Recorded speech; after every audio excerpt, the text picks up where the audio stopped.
G'day, welcome to Hogs, Cogs and 2 Aussie Flogs, the greatest podcast this side of the New South Wales Highway Patrol Command. Oh, and aren't they going to be happy? But before we go into that, hang around, folks, because we are going to do a tour of Richardson's Harley Davidson, a full tour with Simon as the tour guide. It's going to be fantastic, but... We're going into Simon's bowels. Yes, well... yeah, maybe not. Well, yes. But before that... Yeah, well, before that, in the last couple of weeks before or since our last episode, something came up online, mate, and we thought, look, we have to discuss this one. Young blokes in New South Wales, his name's Connor, 25-year-old bloke on his P's. Mm-hmm. Been on his P's for a while, had his licence for about 12 months, gets pulled over at a PBT station, a preliminary breath testing station up there. Mm-hmm. And, mate, have you ever seen anything like it? You mean Sergeant Slaughter? Sergeant Slaughter? Sergeant Cockhead, if you ask me, mate. I mean, I think we're giving him a promotion anyway. Yeah. I think he was I don't know who this bloke was, because if you haven't seen the video, how about we put a little bit of a highlights reel up? So for those of you that haven't seen it, have a look at this, and I'll have you try and guess once he's explaining to this young fella that he has a modification on it, an illegal modification on his motorbike. Yep. I bet you can't guess what that illegal modification is. And I'd love to get a snapshot of your face when you see what this illegal modification is. Hit the tape. Hello mate, how are you? Good, thank you, yourself? Good. Got your license on you? Yeah, I'll just... Sorry. It's on my phone, can I grab that? Yeah. Do you need to push this out of the way? Okay. Do you need to push this out of the way? I don't think so, do I? Well, I don't know. Are you a learner or a P rider? Pay. You're a P rider, okay? Yeah. I think you will need to push it out of the way. Just push it up there for me. Okay. Out of the way, up closer to the bus stop. Yep. Have a chat. Don't push it right. Oh, sorry. Put your side stand down. Got your license on you? Yeah, I'll just grab it now. Take your lid off. What year model is this? 2005, I think? Is it a Lambs approved motorcycle? Yeah. Yeah. So it's on the Lambs approved list? Yeah, it's a 500. I see that. Okay. But not all 500s are on the Lambs approved list. Oh, okay. Yeah, I'm pretty sure when I looked it up before I bought it, it was. Yeah. Alright, so you can see here the officer started to touch my phone. I didn't think too much of it at the time and still don't, to be honest, but I've been asked about it by other people, so I thought I'd explain. I didn't realise this until I got home after that. He actually went to the settings of the Service Instructors app and changed the display from dark mode to light mode. In hindsight, I probably could have asked him what he was doing, but I mean, again, nerves. Do you have your phone on you? Yep. Yeah? Grab it out. Yep. Type into Google, is that your search engine? Yep. Type into Google, modifications to a Lambs approved motorcycle. The first one, the government one? Yeah. So, approved motorcycles for learner, blah, blah, blah, blah, blah. Type was modification, is that one there? That one there? Yep. I'll take it to the link. And here, modifications are not permitted. Read that out to me aloud. For a motorcycle to be approved for use by novice riders, it must not be modified in any way from its manufacturer's standard specifications. Only motorcycle students that have the original equipment for that model and model variant keep their land group status. So what does that mean here? Here today, what does that mean? So read it out again. To be approved for use by novice riders, it must not be modified in any way from its manufacturer's standard specifications. Okay, so stop. So it must not be modified in any way from its original standard manufacturer specifications for that make and model variant. Yeah. So there's a Ventura rack that's been put into the back of the bike. Did it come out from the factory with a Ventura rack?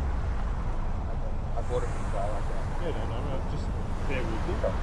Do you reckon that it came out from the manufacturer, from the production line to the dealer with a Ventura aftermarket wrap system on it. I got it. I'm guessing not. What's your best guess?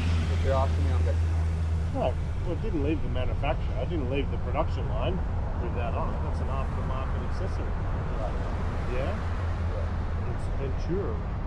And it's Ventura tag. What's another modification on the bike that's just glaringly obvious?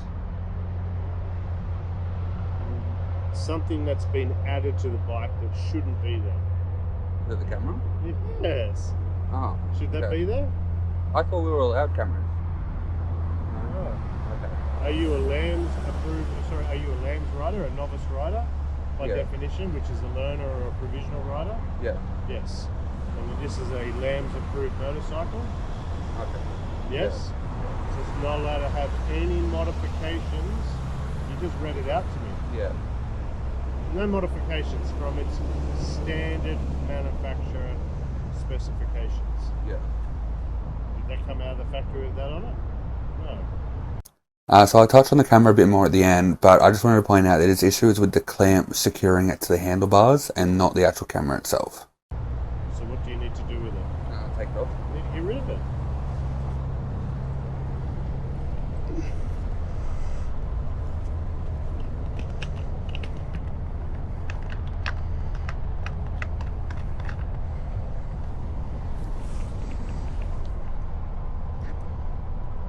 So making a non-complying modification to a light registered vehicle.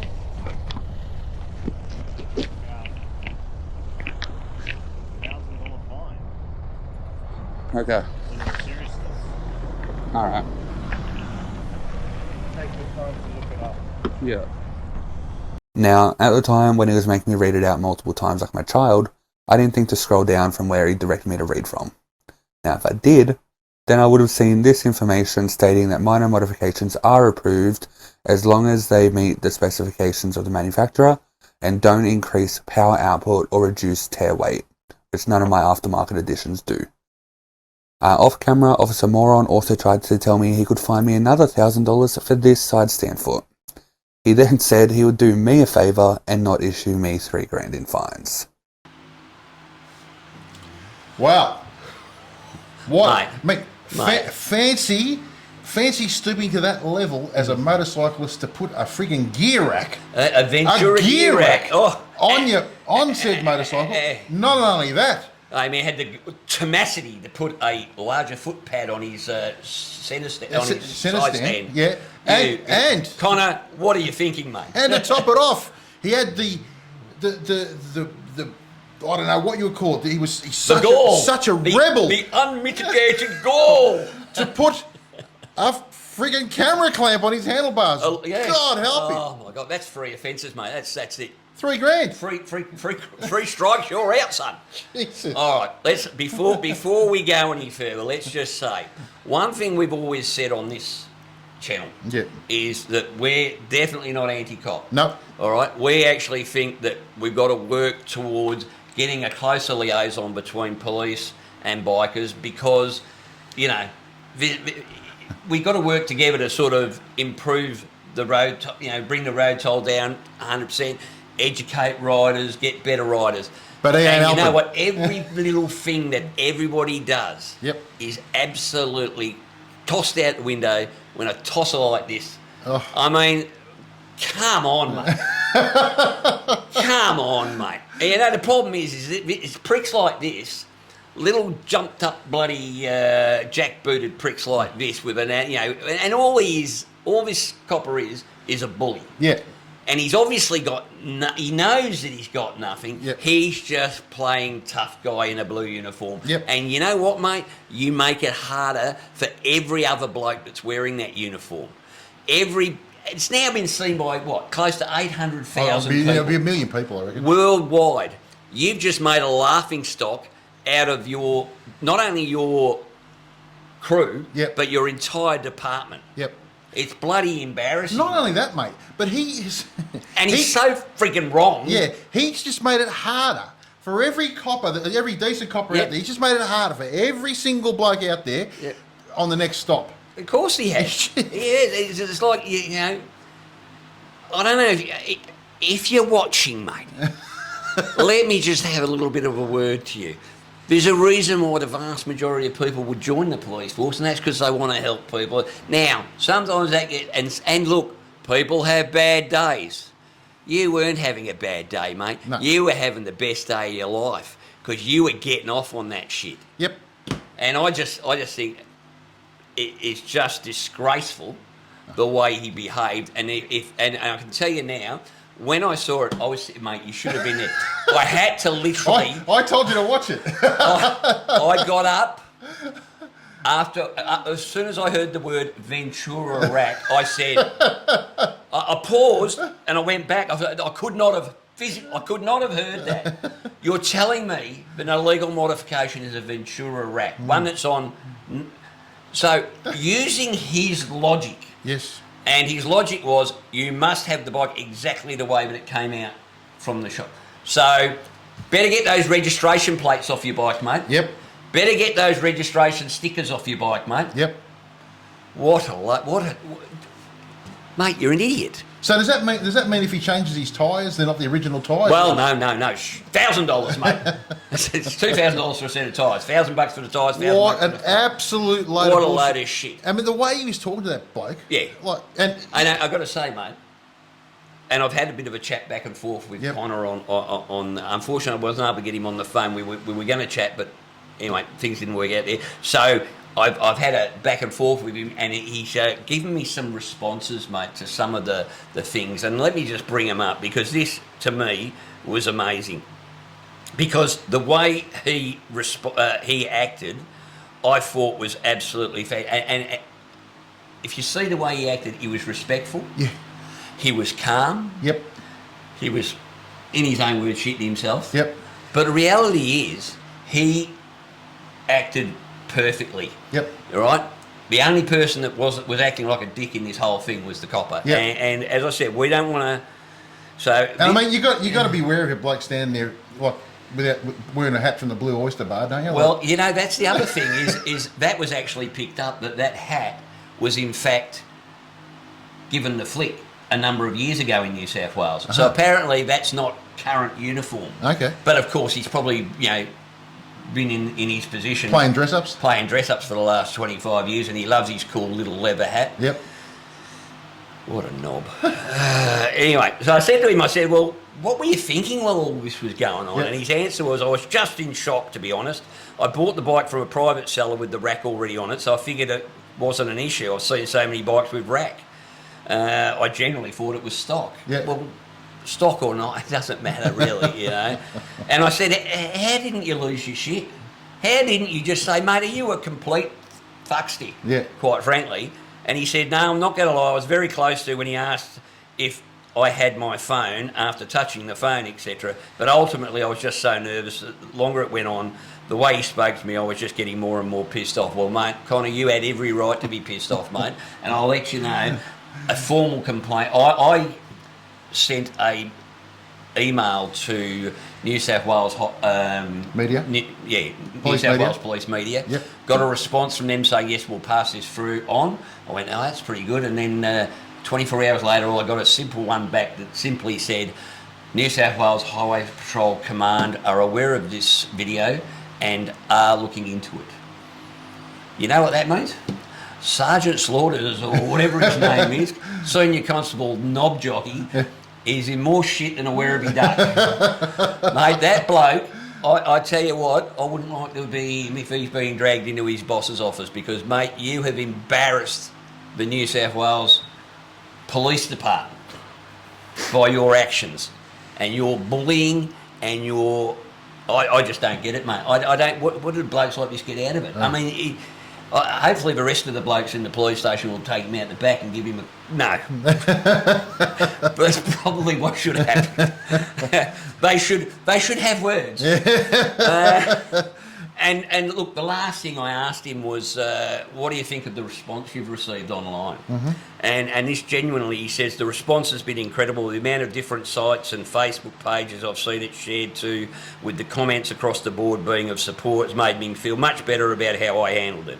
And the messages of support I've received from people within the Central Coast bike community has been incredible.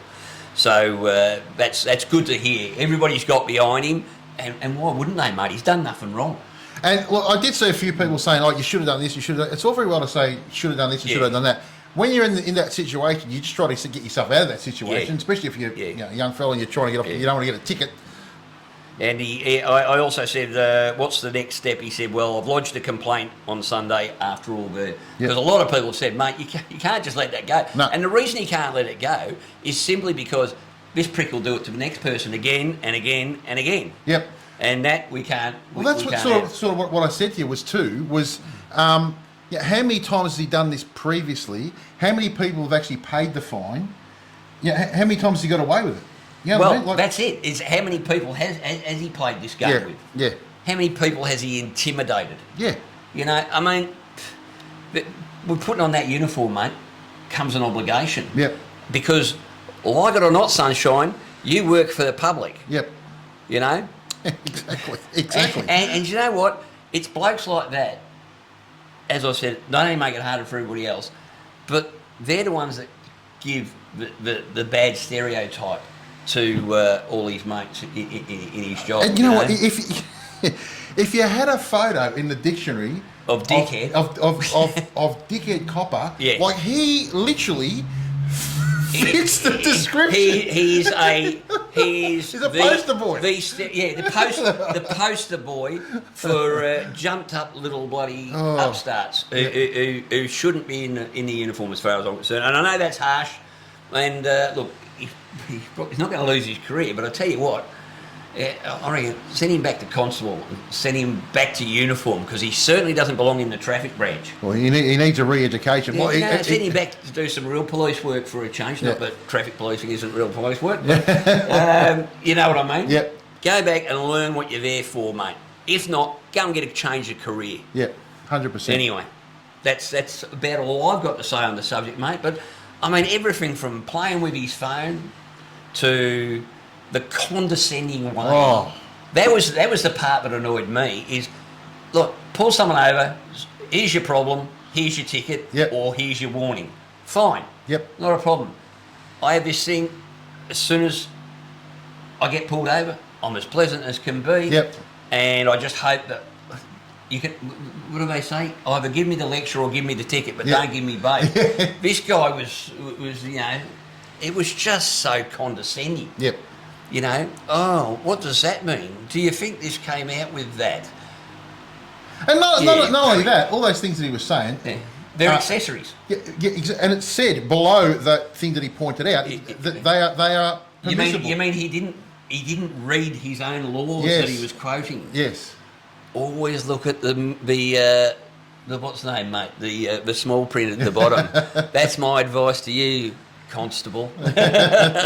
So anyway, that's just something we wanted to bring up and discuss, because it is over here. It's been absolutely huge for our international people, and I really don't know if in other parts of the world that he'd be still employed after that sort of behaviour. And you know what? No one would begrudge the bloke who sacked you. The bloke that sacked you, because mate. What a knob. Yep. Anyway, so that's it. Let us know, guys. Let us know. Public one? Yeah. Let us know in the comments what you reckon, what you thought of it. Yeah. And we'll happily respond to you. And look, I'd have to say, is and we were discussing this earlier, I think I was discussing it with you, or that I've probably been pulled over 10, 12 times in my 40-odd years on the road. Yep. And half the time I've walked away with a ticket, which I, on every occasion, deserved. But each incident has been handled well by the person. Here's what you did wrong, mate. Have you got a reason? No, I haven't. Here's your ticket. Thank you, officer. Call him names after I leave, right? But really, I should be calling myself a name, because I was the one that... Because I was guilty every time. And the other times, I got a warning. Well, you can't complain about getting a warning when you... Again, I was guilty on everything. Basically, there's one common occurrence here. I was guilty. Well, the only time that's ever happened to me, I talked to you about, was when I was 18, and the bloke was just a dick, and I had actually done nothing wrong. But that's one incident you were pulled over for. But that's what this bloke needs to know, is that one incident where you were pulled over. has set your opinion for the next, and your expectation being very low of traffic police when you're pulled over again for the next, how long? 40 years? Yeah. So that's just, you know, I don't understand blokes like that, mate. I really don't, and I think he's in the wrong job. Yep, 100%. So, anyway, let us know what you think. Maybe we're just being sooks. I don't know. Are we being sooks? No, I don't think so. No. I think most people would agree with us. So that's why it's had 800,000 views, mate. Though, when the word Ventura Rack came out, I picked up the phone after I went outside and punched the punching bag, and then I walked in and I rang Paul. I said, "Is this bloke serious?" And that was before I'd gone any further. I thought for sure he was going to say an exhaust. I was going to go. He had nitrous fitted. Yeah, or bars. Yeah, we put it spikes on the tyres, a lance, a Ventura Rack. What a knob jockey. Oh well. Anyway. Yep. That's that. Now, mate, where we were supposed to be going with this show. Yep. Because this is going to be a long show after this now.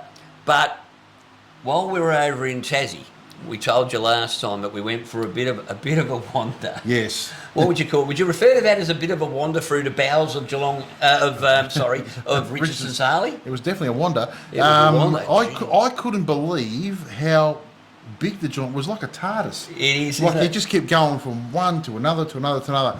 And for me, listen to Simon's story was fantastic. He's very relatable and obviously works like an absolute maniac. Mate, he's got absolutely no idea, no thoughts of retirement. No. He makes me feel very guilty. And, you know, a lot of young people would do well to have a conversation with Simon from Richardson's because, you know, he hasn't done it the easy way. He's been lucky a couple of times, obviously, but, you know, the harder you work, the luckier you get. That's exactly how it is, mate. I actually sat at the bar with him that night and had a bit of a conversation with him, and that was one of the things we discussed. And he says, Whitey, it's just taking the bull by the horns. Yep, having a crack, and boy, he had a big crack, mate. But the part I enjoyed, because I'd previously done the same tour, a similar tour with Simon last time I was over, and I was videoing for my show, for that Harley couple. But I was sitting back throughout most of this interview because I was just watching the looks on yours and everybody else's face that was there every time a door opened. Yeah. I mean, the funniest one was when the door opened and we went up that little wooden set of stairs into that room and there's like 3,000 wiring looms. Yeah. I mean, he's got a wiring loom off anything you could possibly imagine. Yep. And it was like everybody walked in and their jaws just dropped. That was crazy. There was stuff everywhere, and they know where everything is. Yep. God knows how, because they don't have a cataloguing system. They just know where it is. Yep. It's like my back shed, mate. Yep. Shit's everywhere, but I know where it is. Well, we won't prattle on about it anymore. We'll show you exactly what it's like. Let's have a look at Richardson's Harley Davidson, the tour. We're at Richardson's Harley Davidson. Well, and we actually got to Richardson's a little earlier than expected, didn't we? We did, unfortunately. Unfortunately, because poor old John and Yana got cleaned up yesterday in town. So luckily enough, there was a bloke from Richardson's driving past. Yeah. He gave the boys a ring, and they were down there within about 15 minutes and put the bike in the car and brought it back here. And this afternoon, we got it to work. We actually couldn't believe how literally we had from accident to ambulance, hospital, bike back to Richardson's Harley Davidson in total was about 50 minutes. Yeah, it was insane. It was really good. And the number of bikers that came up to us at the scene and offered their assistance, and a couple of them became witnesses and gave their details to the coppers. A big shout out to Ray Box from, he was the president of the Ulysses Club down in Geelong. Yep. He stopped and said, listen, we're going back on the boat tonight. If you need to put anything on there, so there were some bits of parts that had come off the bike. We gave it to him, he put it in his car and he's taken them back. We'll catch up with him when we get back. Yep. But that's but the guys here have just been incredible. Yeah, they have looked after us really well. They literally had the bike back together and working, and there's a lot of damage, was back together within 4 hours, which is just incredible. That's replaced let's get a new master cylinder, parts, straighten the guard, brakes, throttle. It's insane how that they just dropped everything else and worked on John's bike for us, which was absolutely incredible. I was just outside, mate, and another couple came in and they had a problem with their hand grip, and they found a second-hand grip for them, put it on for them, charged them $20. How can you go wrong? You can't. You can't. But this is the difference. This, we keep saying this. The difference between independents and the corporates this is the sort of service you get from the independents. And just on the independents, I gave Cole a ring to let him know what happened, and he said, "Righty, what do you want me to do? You want me to ring Simon for you? I can get stuff organised." There was not even, didn't even bat an eyelid. No. What do you want me to do to fix it to help you? Yeah. So it made a bad situation good. Yes, because it warms the cockles of your heart when you see this sort of thing happening. Yep, you know. Yep. No, it was incredible. Absolutely incredible. And we're going to spend the afternoon here. We've had a bit of meet and greet. Met a few of our supporters. Mate. We've even got Big Bert down here live. Big Bert. Big Bert live. How you going, guys? Come around, Bert, and join us, mate. Come in, Bert. Our Tasmanian consultant. You can stay down about three freaking stairs. You bleeding monolith. Hey, we were just saying how good the boys at Richardson's have been looking after us, mate, and looking after the team. Look after the travelling people. Hey, well, they certainly do, mate. They went above and beyond, which is absolutely fantastic. So if you're coming to Tassie, make sure you've got the phone number for Richardson's in your bike, in your phone, and you'll be looked after. And I tell you what, mate, some of the roads we've been on, we'll talk about them a little bit later, but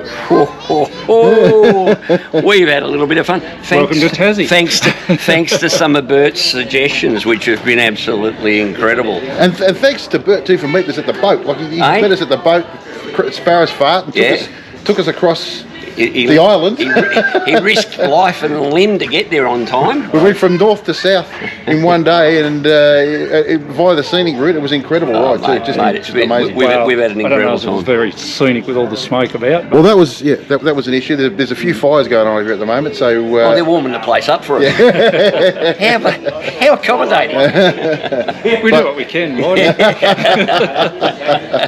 Bloody awesome. All right, so we're going to go on a little bit of a tour. We might show you a little bit of that later, and then we're going to have a feast at the Iron Horse, which is attached. So let's go and do that, eh? Wednesday Absolutely. night, Palmy night.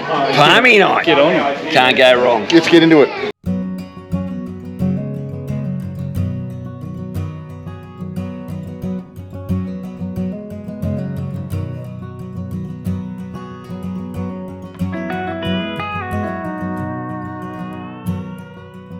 All right, so with Simon, the head honcho, at the chief bottle washer, the whole bit over here. Mate, he's known as Australia's coolest Harley dealer. That's not what Colin said. No, he didn't say that. He said he was. So, mate, how long have you been going for? And give us the story of Richardson's Harley Davidson. I know you started off, you went to America and you imported motorbikes and lots of stuff over here, and that's how it all started. I've got a brief history on it, but... well, it really started underneath my father's house. Right. When I bought my first bike. Yep. That's when I was 15. I bought a 650 BSA. Yep. And rode to school, stashed it in the bush, you know how it is. As you do. We had a licence, you know. And I started fixing bikes underneath my father's house, and he was a shift worker at the time, and he got sick of the racket and stuff, as you would. Yep. Trying to sleep during the day and all that sort of shit. So I bought this first block of land here, and that was 1975. Unreal. And it's been going ever since. Yeah. So 46 years. I'm really good at adding up, and I'm also good at reading the numbers on the window. As a Harley dealer, we got our first new Harley in 1978, and that was a 1000 Sportster. Yep. 79. Now, you're renowned for your customer service, and that obviously shone through this last couple of days with us, with John, and you would have seen about the accident and everything. Yes. Like a lot of people obviously come over from the mainland, and it's just incredible that you can do that sort of thing where you get everything else off the bench and you get people going. And there was somebody else here from the mainland, and they got them going as well. We find with the independents, and Whitey's always on about the independents. The service is fantastic, and I look over there and I see that the Tasmanian chapter of the Hogs. As I said, mate, they must be a bloody rowdy crew, because you had to build their thing right over there, not inside the establishment. That's it, mate. Obviously, there was some 440 in that, mate. So how? yeah, it's just like if you always concentrate on the customer service, it's just a thing. Obviously, you love bikes, and it's just it's a flow and effect after that. Is that what it is? Well, the customer service is paramount. Yep. No customers, no business. Correct. You work for me, I'm only a transfer station. Yeah, yeah. Without the customers, we've got nothing. Yep. And of course, 99% of the people that are in the team here all ride bikes. Yep. Including myself, of course. Yep. And so we understand what it's, well, I do specifically, we understand what it's like to be somewhere broken down on a 1000cc Sportster. Yes. That, you know, you wanted it to make it, but it never did. And you're on the side of the highway, and you want to borrow a shifter from somebody. Piss off, mate. You've got to give them $20 to borrow a shifter. So knowing how it is when you go somewhere and how difficult it is, you're on holiday, you're limited time, you've got, you know, obviously bookings, just at home and stuff. So it's not that hard. So what you really need to do is you need to ring up the customers who got scheduled in, which takes, you know, a bit of time. So look, Frank, we can't have your bike finished tomorrow or today because we've got some mainlanders here, and 99 times out of 100 don't understand that. Well, it's not that hard. No, I just think, mate, well, you know what, it's not that hard, but unfortunately this day and age it seems to be hard in a lot of establishments. But I'd have to say, yesterday ended up, it was a real downer for the crew when this accident occurred. But the fact that we were looked after so well by your crew has really perked everybody up, because it's just to know that as a community everybody gets together and does their bit to try and get the boys, you know, get John and Yana back on the road. It's been absolutely fantastic, and they're going to be able to ride that bike to the boat on Friday and get it home, and we'll just fix a few cosmetic things. And it's not only that; it's made the whole crew happy again. You know, because everybody's going, oh, well, you know, you're feeling bad about leaving them behind. And then all of a sudden we're away and we're going again, and it's all thanks to you guys. And I just think it's. I'm in business as well. I've been in business for probably 30 years now, and I know how tough business is. And it's been tougher than ever. And to do stuff like that, I know what it costs, right? So, and I really, really appreciate it from the bottom of my heart. I know what happens with that sort of stuff, and I just think you're doing a fantastic thing, and bloody more power to you. That's why they've got the reputation they've got here, mate. 100%. 100%. Absolutely fantastic. Now you're going to take us on a tour. I'm going to take you on a tour. I'll try to squeeze 50 years in about half an hour. But we'll just cover some stuff, you know, like that I've done over the years, all the things that you'll probably be interested in, where the building came from, why it's here, and not only that, you can even eat here. That's right, a little snack. A little snack. I'm staying for dinner. Yeah, we're staying for dinner. All right, excellent. Okay, mate, let's get into it. The business started in 1975, like I said. It became an authorised dealer in 1978. Back then it was getting a dealership of a company called Stanco, who was a distributor for Harley, Davidson and Victoria, Adelaide and Tasmania. And they just said to me one day, because I was fixing my buddy's bikes by then, and they were getting Harleys and stuff, and then he's this guy who owned the franchise or owned the distributorship said, do you want to sell Harleys down there? I said, oh yeah, right, I might give it a go. So that's how it started. I heard a story that you used to go to America, buy bits and pieces of bikes and that, bring it back here, fix them up and sell them. Is that how you first started, or? Well, that was my first, I suppose, lucky break. Well, it wasn't really lucky break. It was my first calculated risk. It wasn't that calculated because I'd never been out of Australia. I've only ever been in Melbourne once by then. I was 20. So I had a shed out the back, which I'll show you, which we started a business in. So I had a shed out there and was repairing bikes, and I had a couple of jobs as well. I had a bread round at night, and I was doing my trade during the day as a mechanic, and I was building a shed and doing after hours work here. So then in 1979, after I got the first Harley, I would have been, as I said, 20, and I mortgaged everything I owned, which was everything I owned, you know. Back then it was like about 20 grand, you know, but that's like $1 million. Big bucks. You know, and you've worked 3 jobs already to get this. And me and a mate went to Quarter Plain LA, and he was 21, so whilst I was waiting, sitting on the couch for him to rent a car, there was a newspaper sitting right there. So of course, as you did back then, you went straight to the motorcycle column, and Dan Porter Auctions were auctioning on 80 FLHs, you know, in LA. So I went along there and I bought 14.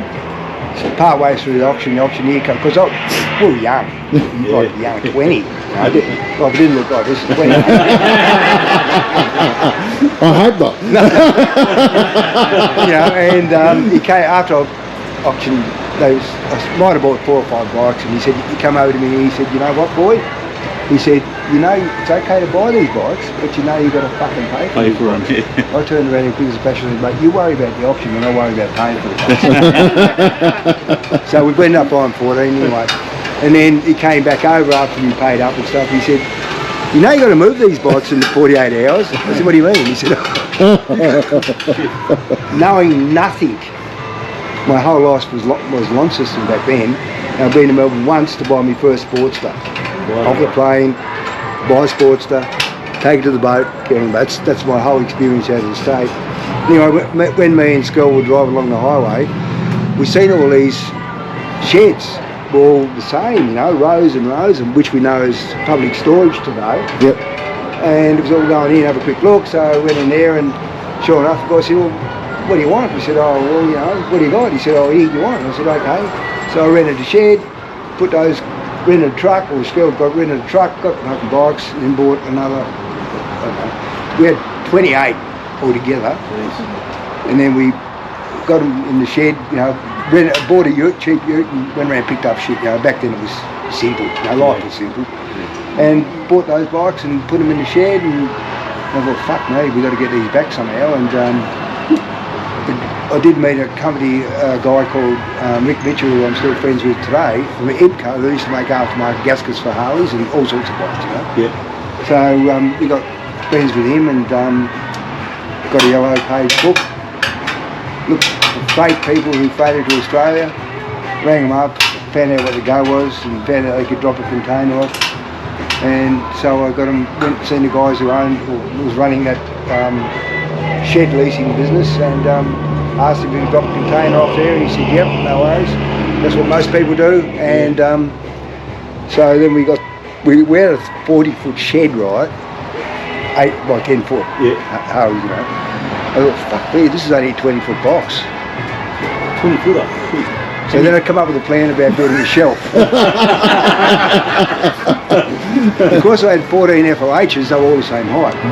So once you pull the bars down, you could put the floor, of course, with uprights under it, but they all rested on top of the handlebar clamp. Let the tyres down, so I had more room up top, so I could drag the rest of the bikes up, rented a forklift, and that's it. Got them back here, sold them all, did 3 containers in the first year I was doing it, and kept doing it, I think, until about 98 or 6. Jeez. Crazy.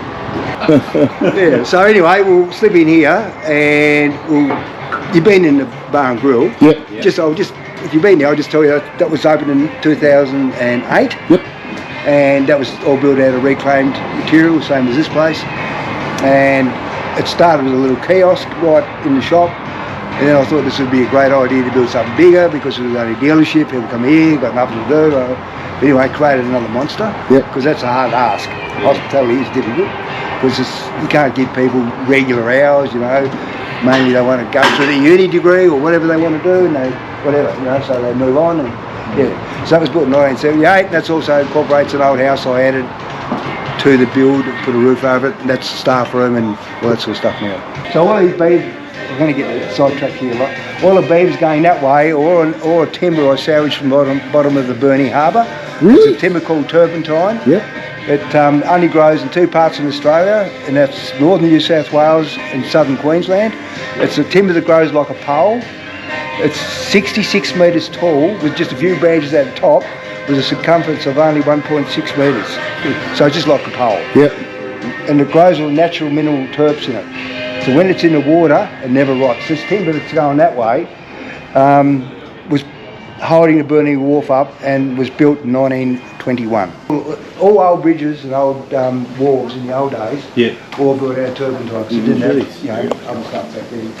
This is Mandy, the merchandise. Hello, Mandy. Hi, Mandy. Hi. Everybody say hi to Mandy. Anyway, say hello to Mandy. They've all met me. Say hello to Lucy. Say hello to Lucy. That's Lucy. Oh, yeah. So, the building is this, from here Yep. to where the word toilet is, and the crossing building. Sorry, no, right to the end where you can see the straw finishing, but anyway, and we just added the different, obviously, compartments and so on, and, you know, whatever. This is all the offices running through here. And again, everything's, you can see this is from a school library that they used to, you guys probably know as old as me, but you know, this is from a bank I pulled down. So I used to do removal of buildings as well, just to keep myself busy. Yep. This is a bank manager's office. How cool is that? I believe the service side of things. Say hello to this Lurch. They have in regards to the wheelchair. I follow them on their Facebook. You know we're coming to the meet and greet. Fingers crossed where you're going to be able to get back onto it for you tomorrow. Oh, the belly of the beast, mate. Yep. Ah, there it is. So basically, day-to-day work. Yep. Okay.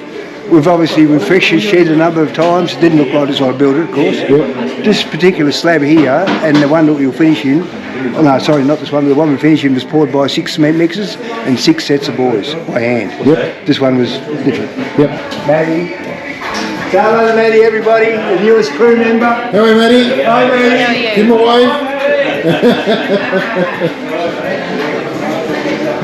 So, just so you understand how the business works, behind that wall, there's all job boxes. Pretty simple, elementary stuff. Job number, parts of the right, text, clock on, do the job. Yep. They're not allowed to get their own bits because they should be working on your bike. Yep. Josh, hello Josh, everybody. No, we want him in. He was the best performing young lad in Australia. Got won a free trip to the US. Cool. Last year. Cool. Well, I'll tell you a story about this young fella. Yeah. I came here about probably 2 years ago and he served me, right? Oh, right. And I actually rang up and said, listen, there's a young fella served me. He was absolutely bloody fantastic. I don't know, I'm not sure what his name was, but he was really good. I put him in the video and everything. And to see you still here is really, really good, mate. Well done. Thank you very much. It's what I have passion for, so Yep. I love what I do, so And it just makes it 10 times really better. shone through when you served me too. It was fantastic. Same with everybody here, isn't it? Yeah. Everybody here that I've spoken to, they're all into it. They're right bikes. And that's the difference. They all love the bike. Yep. Exactly. It makes a huge difference. No, you impressed me when I was here too, so I'm big on you. customer service as well. Thank you. It's great to see you all back again. So take it all in. Yep. Don't forget to get some coldies at the bar when you're done. Good work, Josh. Watch out, mate. You can tell the boss is standing next to him, can't you? So basically, here's all the day-to-day stuff. Yep. Waiting on repairs, insurance quotes, OKs, whatever it might be. So we keep fairly busy. It's actually busier than House of Motorcycles, and they have 8 or 9 brands. You know, so it's quite a different business. And do you find now that most of the people coming over here are on? Do you think Harley's has really increased in popularity over the last few years? It's probably mellowed out Yep. to a level. We're probably not seeing as many tourists this year because people got no money. Yep. Yep. But since we built the other store, it's brought bike riders together. Yep, yep. Because we get Ducati groups, we get Yamaha groups, we get Triumph groups. Yep. And then it breaks down the barrier. It makes people realise that It's all the just same because wind. you ride Harley Yep. makes us no different. Yep. Yep. Break This bloke here, Michael, he was like an ambulance driver last night. He was there, he was fast to the ambulance last night. He did a great job, mate. Free mouth to mouth, mate, anytime. There's a bit of a name behind that one, a little one. What's it, Simon? What happens on the bike trip stays on the bike trip, That's mate. it. Yes. No, but again, we'd like to thank you. You did a great job coming in last night. And, Yeah. No, thanks for helping. after hours. Yeah, no, he's all right. Where is he? Here he is. Yeah. Still living and breathing, champion, man. Everybody say hello to Malcolm. Hey, Malcolm. Malcolm's Malcolm's the man. technician. He's been with the team for probably 10 years. Coming up to 10 years 10 and 8 years. months. Yep. And again, he's always been in motorcycles all his life. Oh yeah. He came here about 10 years ago. Yep. And did you redid your apprenticeship, didn't you? Did you? Yes, I did. Yep. And here he is today. Anytime. A valued man. A valued You can member? rely on him with anything. I mean, just about. Malcolm, you come in on Sunday, I rang him up because a couple of boys were having a horror with their bike. He was here within 25 minutes. With his work shirt on too. That's commitment. I'm moving in over there soon. It's quicker.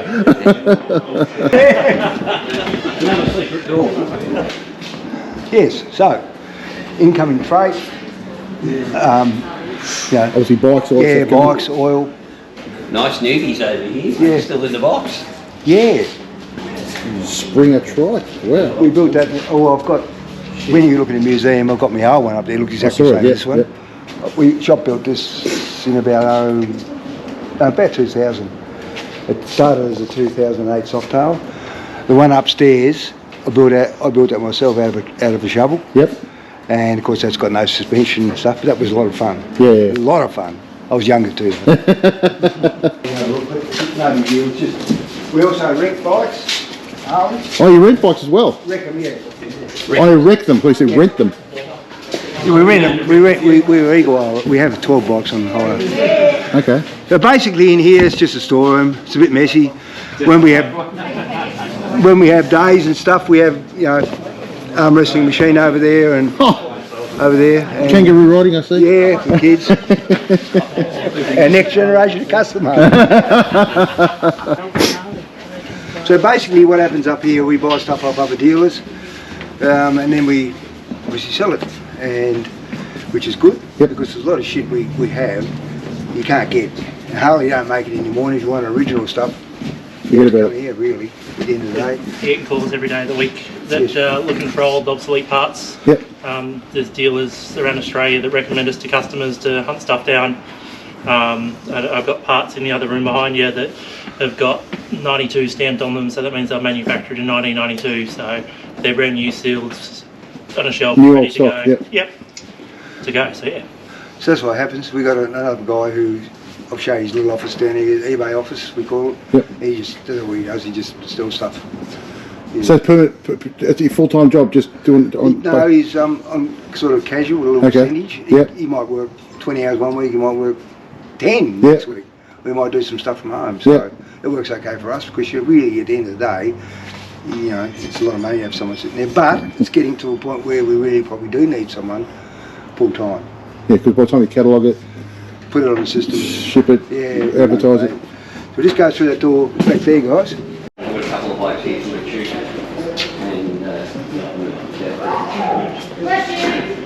That's amazing. So there's just see, that's 40. It's 1942. I don't know what year it's 1925. So we'll work on any Harley.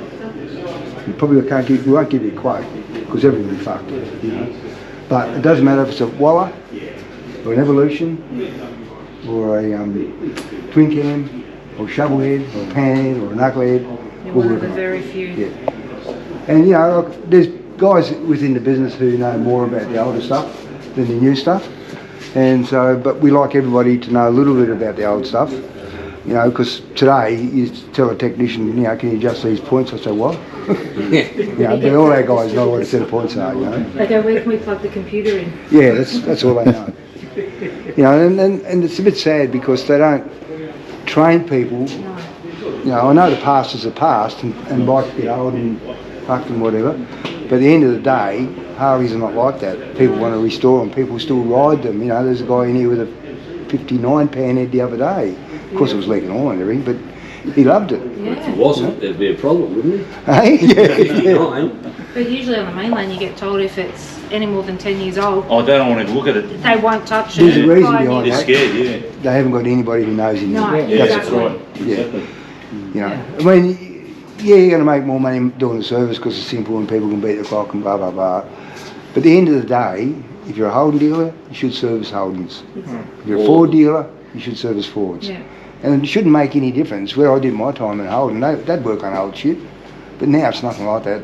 Unfortunately, all the motor industry now is turned into parts fitters. Yeah. And of course, there's specialist shops that still do, in-depth some work. don't even do that well, Yeah, unfortunately. that's true. So, in here, this is, again,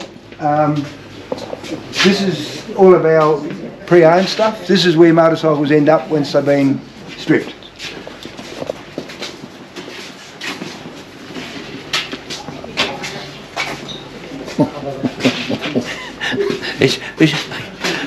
There's just a few things in here. Just a couple. My God. Pick up that any part. This is a bit bigger than Coles. Yours is bigger than Coles. Is it? Yeah. Hey, Paul? Simon's is bigger than Coles. Not hard, mate. Yeah. Oh, you're out, mate. So, I think it was, I don't know, I'm just going to guesses, maybe 98, might even be earlier, where Harley decided to make flywheels and conrods throwaway items. So this doesn't, in that room there, there's all race arborists, because when you rebuild a crank, you race arbor, you fit your sleeves and the crankcases and you arbor them, because they shrink when you put them in, and with static balance and stuff like that. We don't use it a lot now, but we used to do a lot of head work. We still rebuild a lot of engines, but it's just with bits, it's not like you've got to do the conrod bushes or something, Yep. It's a bit sad, but there's a lot of money in there with rings and things. So basically, we still rebuild our engines. Back then, though, you paint cases and you put them in here to make them wrinkle. Yep. And we do it occasionally, but not as much. It's a bit sad, but anyway, it's the way things are. But we still got the capacity. Everybody can use a tool here a little bit. Some are better than others. Yep. But at least they know what the tool is. Paul, prepare to be amazed. Okay.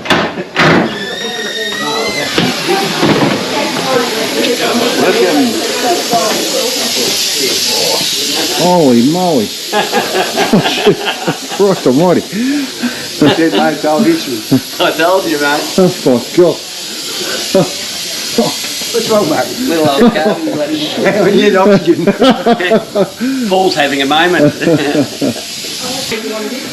Okay, this business here, we've always wrecked motorcycles, and it used to be called Tasmanian Motorcycle Wreckers.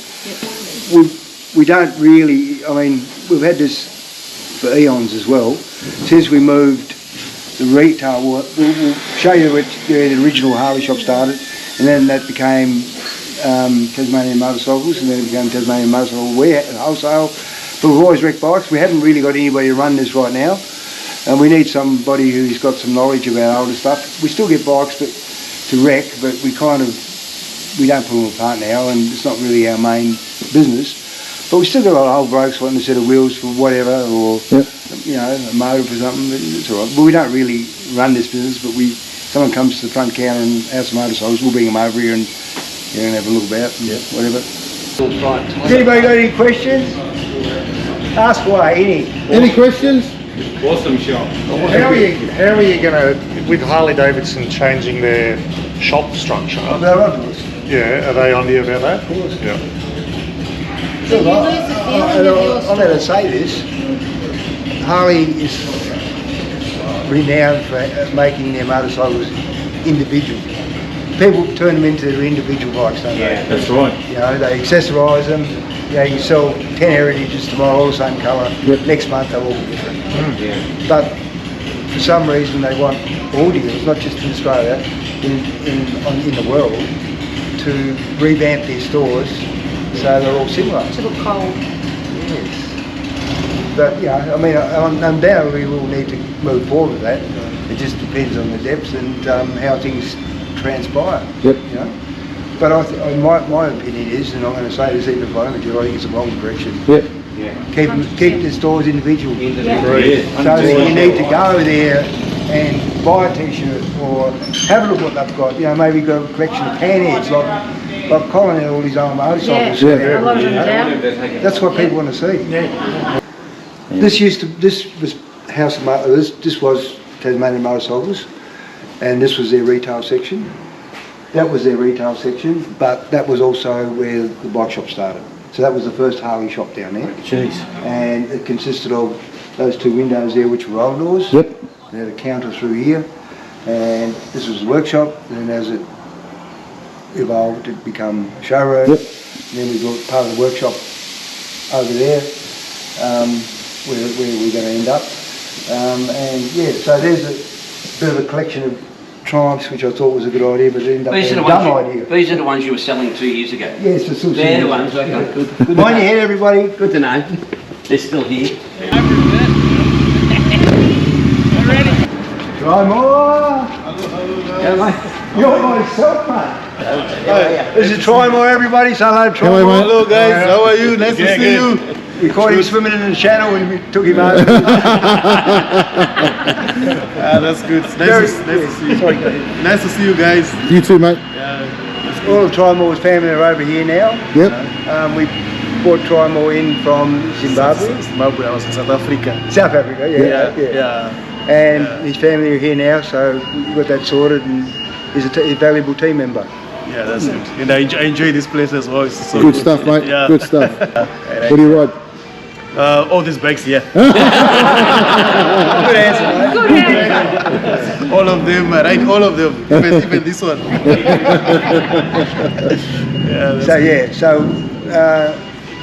think three techs over here with an apprentice. Yep. And just do all the other things. Some of the boys here come from Harley because we've been busy, and some will go over there. Yeah. Try More's going to be the technician, sort of, the Harley technician. Yeah. Bathroom and staff toilet. So that used to be a house? That's where I used to live. It used to be a 4-bedroom house. Not far to get to work. No. But initially, where the Harley shop sits now, was the house I lived in for 5 years when I bought the block. It was a condemned house. Yep. Back then, it didn't matter. I mean, sorry, it mattered, but there was no requirements of having running water in a house or nothing like that. Water was outside on a tap. Didn't have a fucking toilet. And you couldn't hook up to the system, so I had to buy a gas toilet, got that sorted. And then inside the lining was palings with newspaper glued to it. 3 kids. Yep. When the first Harley shop started, that was fine. And then we started wrecking bikes like I did underneath my father's house. And then that place evolved into selling all of our trades, which back then was a lot because we were bringing in a lot of bikes from the US and stuff. So all our trades went over there, and the wrecking complemented all that sort of stuff. As people began to not fix things, and the sales throughout Australia dropped considerably, because I think in 1980 or 82, something like 80,000 bikes sold in Australia. I don't know what the number is now, but back then that was a lot. And then it started tapering down. So we turned that place into the retail section for this place. Then, as the wrecking yard slowed down more, we needed more stuff to sell, So then we had this other bright idea about building this place, which again is a second-hand building, but it was already pulled down, luckily. And we put another floor in it, of course, which I bought all the timber from a closed-down business. And if you look at these big beams here, they're all from a shed I pulled down in the early 90s, so I kept them at the back. It's real BHP steel. And then we built this place. And behind there is part of the house. That's the garage of the house. You're losing your shit. Pardon? You're losing your shit. So that's part of the house there. You look through that door. Yep. You can see that's the garage, and behind there's laundry. The house is still as it was. Yep. Apart from I took off a room in a, what do they call it, ensuite. Yep. Yeah. So we'll go through this way. That's what I look like. Comfy, mate. Yeah, stop seeing mate.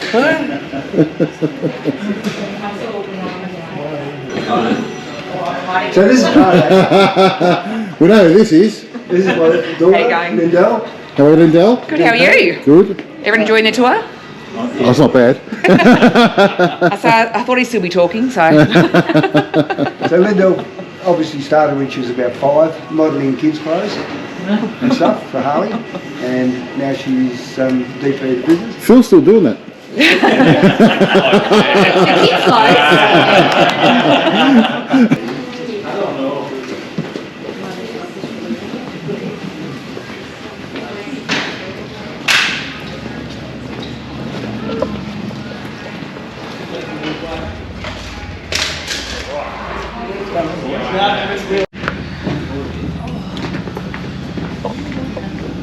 So basically, up here we've got Royal Enfield, Gas and Ducati. The Royal Enfield sell good? The Royal Enfields are a good motorcycle. They're going well. Yeah, they are. I think Harley should have kept making their streets over there, because they were also a very good motorcycle. I think we sold about 70 of them, I reckon, over the years. And Enfield's the same. It's a reliable vehicle, you know, and the warranty's okay, the quality's good, you know, the good finish. Have an array of badges and colour codes, and they're a nice bike. And they've got some history. Enfield first started in 1901. They're an actually older company than Harley. But they make a good bike. They make, I think, about 1 million of them over in India. Yeah. Huge business over there. But Enfield started in the UK, didn't it? Yeah, it used to be a British bike. Yeah. You know, along with Triumph and Ariel and BSA and Matchlesses and, you know. So basically, it's, if you're going to spend some time over here, you probably haven't got time today.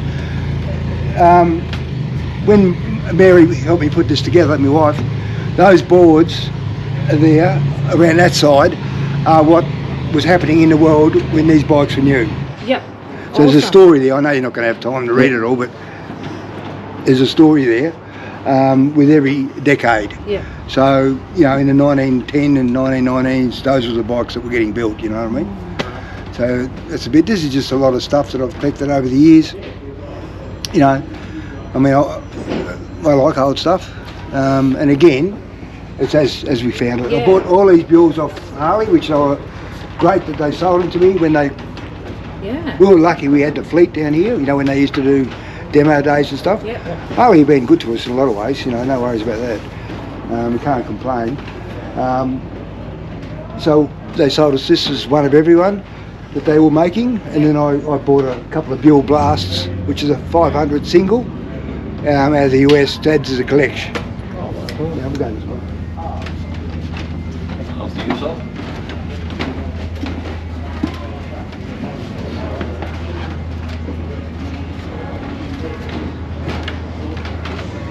So this is my first trike here. Looks similar to the other one. Shovel? Yeah. And then, of course, I made it in many different configurations. I had a tow trike, I had a tuck. I've also got a Pantec that goes on the back of this. Then I made a tow trike and I made a ute trike. Tow trike. Because everybody needs a tow trike. Yes. Get the pots. Yeah. That's wicked. So that's 50 years in a bit of a condensed version. Has anybody got any questions? No. Absolutely bloody fantastic though, mate. Got any questions? I'll be over the bar afterwards. So if you've got anything you want to ask me, feel free to do so. But, you know, I mean, Harley has been good to us. The bike industry's been good to us. You know, we raise 50 grand every year for the Launceston General Hospital Kids Wards. Via a raffle we do. Yeah, I actually entered in that raffle. Yeah. Yeah. And we sort of, well, we say, well, what tools do they need? They might say we need a neonatal camera or whatever. And then we get them, they got to get the quote, we pay with the money. So all the money that all these guys spend on the raffle ticket every year goes to something with a worthy cause. And just those little, you don't understand really how underfunded in some ways, because before we bought these new tools for them, they had to send infants to Melbourne. Or in another way, they had to sedate them, you know, 6-month-old baby, because they couldn't look down their nose any other way, because they don't have the tools. So it does make a difference. But, you know, and when you raise money, you really need to know where it's going to. Because the last thing you want to do is get everybody to chip in buying a raffle ticket, and then for the money to be ending up in consolidated revenue. Because we don't want to give them bastards anything. That's right. So I hope you've enjoyed your tour. How good was that, mate? Mate, I just blows me away every time, and I tell you what, as we said in our last episode, the guys there are so professional. They actually give a shit about the people that are not only their own customers, but anyone that comes over on a bike, they help out. Yep. So I tell you what, I reckon we're pretty lucky having Geelong Harley Davidson down here, but geez, I tell you what, in Tassie we're really lucky to also to have Richardson's. Yep. And that only brings up one thing for me too quickly, which I was going to mention, is unfortunately we're losing one of our independents, mate. Yeah. Traralgon, Harley Davidson and KTM are closing down, and as you can see, I'm actually wearing one of their T-shirts at the moment because I dropped in the other day on the way back from Gippsland. Yep. And had a chat, and the poor girl behind the counter, mate, she's devastated. She was fantastic to deal with, and to me, it's just sad that we're losing one of our recently one of our 3 or 4 independents that we've got in the state, because when you have a look at it, we don't want to go the way of New South Wales, because New South Wales don't appear to have any big independents, such as Geelong Harley, Richardson's Harley. You know, Empire. Empire and Horsham and that. So hopefully that's not the way we're going, and hopefully the rest of them can keep their doors open. But definitely sad to see the end of Traralgon Harley. But if you, I think they've got another 3 or 4 weeks. Yeah, it's a shame because it was a really bloody nice. It was a ripper shot, mate. Yeah. It was a ripper shot. As I said, we were in this. Lisa nearly spent an awful lot of money on a jacket. Yep. Unfortunately, it was one size smaller than what she wanted, because she wanted something to be able to put a jacket. Jeez, I was devastated that, mate. I'll have to spend that on the road glide. Now, alrighty. Now, Tassie. Yes. We've got a little bit of a video from our mate Bert. Let's have a look. G'day, Flogs. Welcome to the show. Tonight's segment is a little bit different. This one's more for adventure bike riders. Yeah, I know, they walk amongst us. And I know that a lot of people around the country are getting into it. So on today's episode, I'm going to travel the Old Coach Road between Avoca in the Fingal Valley through Royal George and come out on the Tasman Highway on the east coast of Tasmania. So grab your bevy, kick back and enjoy the skip. Let's go. I haven't taken the Harley, I've brought the Triumph. So I'm heading down through Royal George on my way for something different, because I'm on the adventure bike. Let's make it an adventure.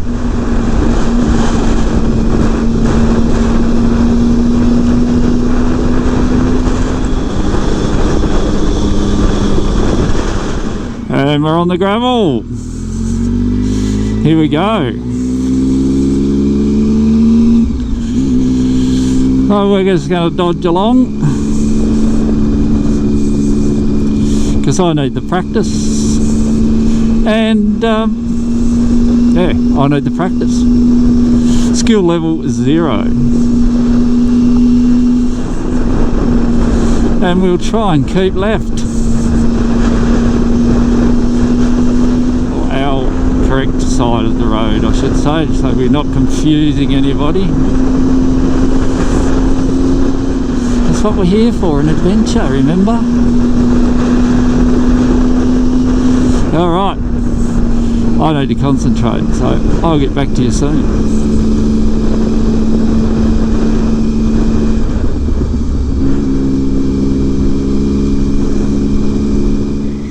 Okay, so we've just had our first bit of adventure.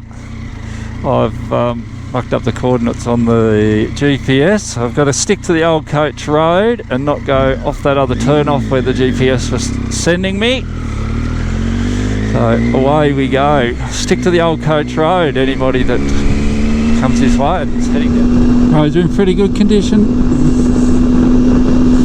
I thought I just saw an eagle, wedge-tail eagle, that's why I flipped the camera back on, but he might have been in the paddock on the other way about there. So I come around the corner of the road, deviated quickly. Bugger.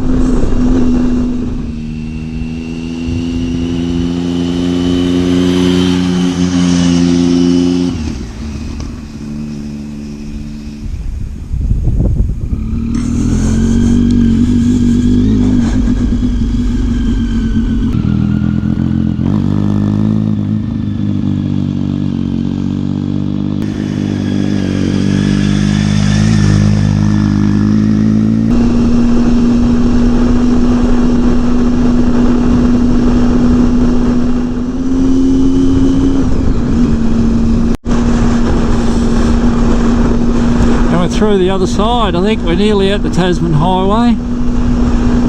A couple of kilometres down here. It's starting to look very familiar territory to me, with the vineyards and co. So that was a very pleasant way to come down the coast, a different way.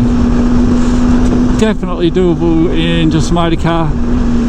I'll just be mindful of the gravel roads. There's a couple of tight pinches, but yeah, I really enjoyed that, and it didn't seem to take very long at all to get to the coast, probably because I'm concentrating on the gravel road maybe, but that was great. Check it out. Just starting to get a bit marbly here. I think this is the turn off. Yeah, we're back on the bitumen here, look. Nice. That's it. We're done. Old Coach Road. Thanks for coming along. Well, he's gone off-road. He's gone rogue on us. He has, mate. Bert has put the big street light on pause for a fortnight. On blocks. He's got it on blocks, and he's pulled out the trumpy. Yep. And he's headed into the great dirt unknown. Yep. The only bloke like I know, a meerkat. The only bloke I know gets an adventure bike and makes it look small. Yeah. Can you imagine what he'd be like, mate, when he stands up? He'd be like the world's tallest meerkat. It'd be like having a fire outlook on wheels. Him and Aqua side by side on their dirt bikes, mate. Now that'd be a sight. If John could stay on the road long enough. Anyway, that was cool. That was pretty cool. It looks like a good bit of road, mate. Yep. I still reckon I could get the road glide down there, mate. Yeah, for sure. Not a problem. Easy. Alrighty, mate.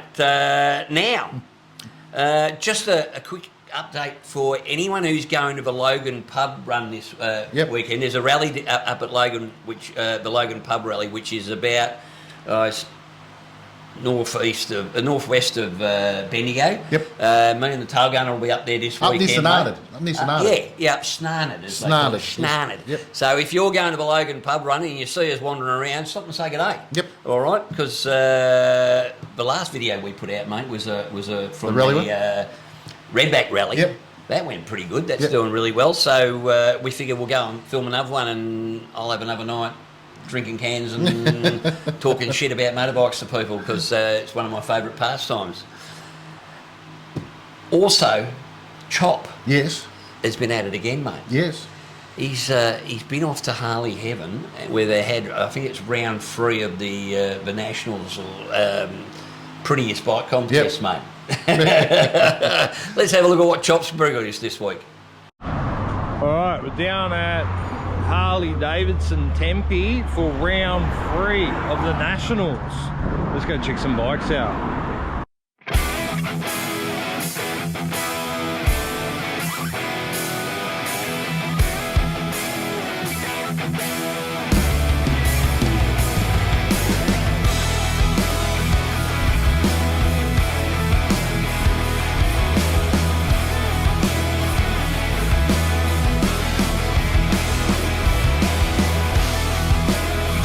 Look at the size of this wheel.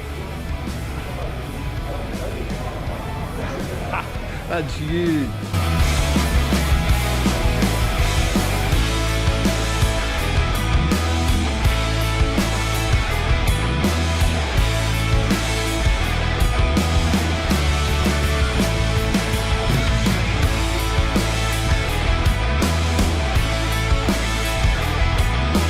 She pretty hot or what? I reckon she's sexy as fuck.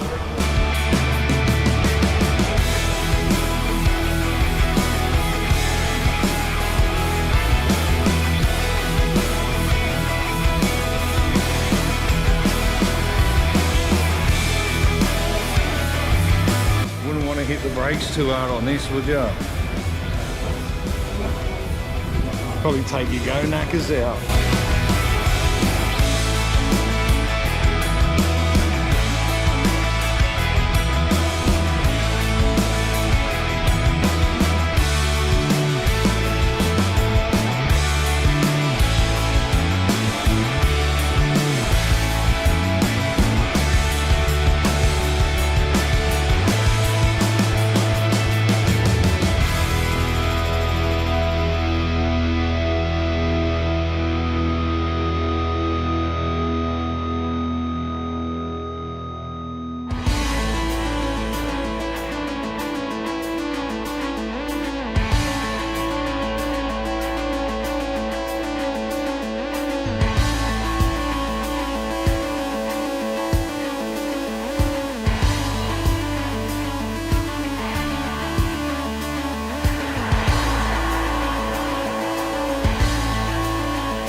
wraps it up for me. Round 3. Far out, there's some good bikes, I tell you. Absolute stunners.